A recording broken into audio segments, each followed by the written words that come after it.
Hello, future real estate professionals. Welcome back to the Colibri Real Estate channel, transforming lives one home at a time. All right, so today I'm here as Nancy Ballin. I'm an instructor at Colibri now for over 3 years, and I've been doing real estate for over 40 years. And so I love sharing my stories with my students, and I'm here today to share some stories revolving around our topic of how much money, how can you earn, what is the expectations for your first year as a real estate agent. So we're going to talk a little bit about your commission-based earnings. Remember, first thing I want to remind you, this is sales. Selling real estate is a sales position. And so it's important that you understand what it is that you are selling, okay? There's nothing worse than going into, you all know, there's nothing worse than going someplace and asking about a product and the salesperson doesn't understand what it is that they're selling. So it's key for you to remember, what is it that you're selling? You're selling a home, right? Or you're helping your buyer clients purchase a home. So you need to be very astute about how a home is built, the kinds of things that need to be done to a home to help them secure that home. You need to be the expert in your lane of real estate in order to get that commission. And the sooner you can gain those expertise, and often it really matters as who you affiliate with. If you're with a brokerage firm that can give you the extra benefits of training and selling abilities, how to prospect, all of this is key to your success in real estate. So let's take a look at some of the things that I want to discuss. I have some notes here, so I just want to make sure I'm covering everything for you today. So your income will vary depending upon how much energy you put into the job. That's the bottom line. You know what they always said, the more you do, the better you do. It's the same thing in real estate. So get out there and decide how much energy do you want to put into your career in real estate. Now, one of the things that we always want to talk about is, well, how do I get my clients? All right, I don't have the experience. Of course you don't, you just got your license. But, there's always a but, you could have a party. You can have a party and teach people how to save money. I've mentioned this in my other videos that I've done on this channel, and you've heard me say this before, is that show me the money. Where's the down payment? Where is the down payment for the house? So in order to get clients, they would have to have money. Maybe you have all your friends who are saying to you, geez, I'm so glad you got your license. You know, one day I want to use you because I want to buy a home. Well, the question is, do they have the money to buy the home?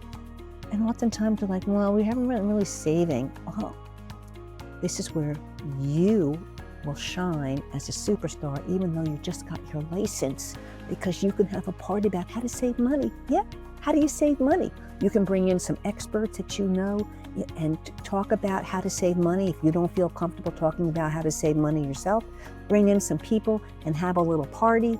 You could have a party at your family's home talking to your family members, or maybe you could have a little barbecue with your friends, you know, when you're doing some volleyball, some beach volleyball, or whatever. Take the opportunity to figure out a way to make that commission and to gain clients. So, okay, so now we're talking about one idea, okay, teaching people how to save money so that you can get them to purchase their first home and get them over the finish line. All right, so let's look at some other things. The market conditions, okay, market conditions are going to change, right? We know that marketing, that selling real estate is cyclical. It comes up, it comes down, all right, and we know that. So we know that there'll be times where maybe over December into January, it's when it's a very slow time, but you know, it's the very best time for you to go out there and find some property for somebody's looking for a good deal, right? Because most people are not out there between December and January. looking for a home, all right? So you have to remember that because your income is going to be cyclical, depending on the market conditions, you got to save for a rainy day.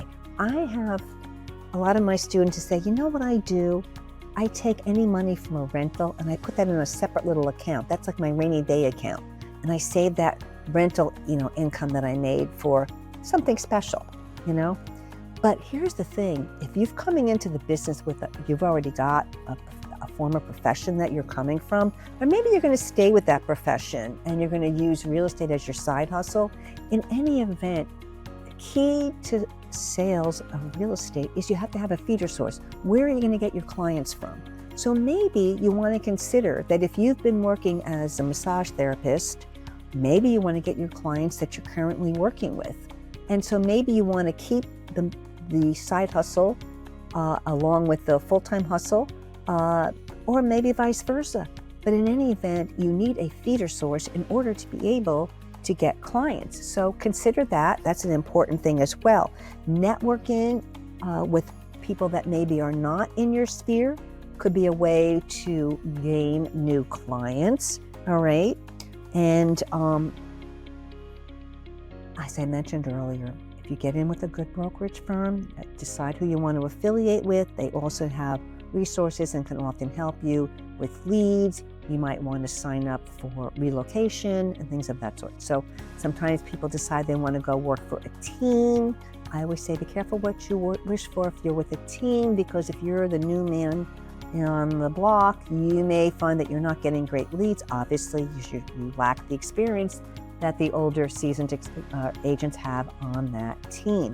So just do your homework, make sure that this is the best fit for you, all right? And then follow up. I can't stress this enough. If you get a potential client, you always want to follow up. Find out if they're still interested. Sometimes texting them to see, sometimes here, let me show you. I've shown this in the past. Remember, texting can only do so much on your cell phone. Sometimes you gotta pick up the phone and make that call, and you'll find that sometimes you'll get a lead because you actually spoke to them instead of texting them. All right, so I want you to remember those simple little tools. Let's talk about how much money you're going to actually make. Now, some people say 30 to 50,000. It depends.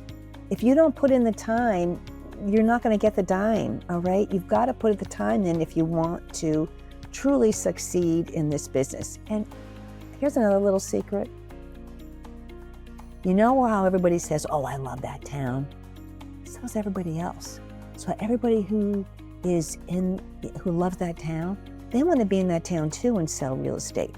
So there's often a lot of competition in these towns that are very popular. And remember, it takes the same amount of work for a $500,000 house as it does to a $250,000 house. So lots of agents say, I don't want to work in that town, I can't make enough money because the houses are priced so low. This is not just about making money. I want you to make money, but we have to help everyone out there. So maybe when you're starting out, maybe look at the towns that are not as popular, where there is not as many real estate agents in the area, and you can get a lot of business. Maybe it'll take 2 houses to make the same commission in a higher end town, but guess what? You're out there and you're learning the business. So these are some little tips that I love to give to my students, is to remember, think outside the box. Think of ways to differentiate yourself from the competition and look at areas that may not be so popular. And it's a great opportunity for you to get on in there, and you can get some business a lot more easily. I want you to consider setting goals for yourself to make sure that you're achieving them. I always recommend working with someone else. Remember, it's a very lonely business, especially if you decide to stay home and not go in the office. It's really hard if you're just staying at home, trying to make phone calls and working by yourself. I always say, get back in the office, be with other people, be with people so that you can share stories, because at times you're going to want someone to help lift you up. All right, so try to work with other people, because it makes it a lot more fun, especially when you're prospecting, and make it a challenge in a game. Like, who can get the first, lead, okay? These are just some tips. And finally, constantly learn. Keep learning about this business. Going to class and getting your license is your first step in your journey of excellence in this industry. I love being in the real estate industry. I love teaching and sharing, and I hope that you will find it as well. And I think if you put yourself into a schedule, set your goals, try to get a feeder source, you can do very, very well.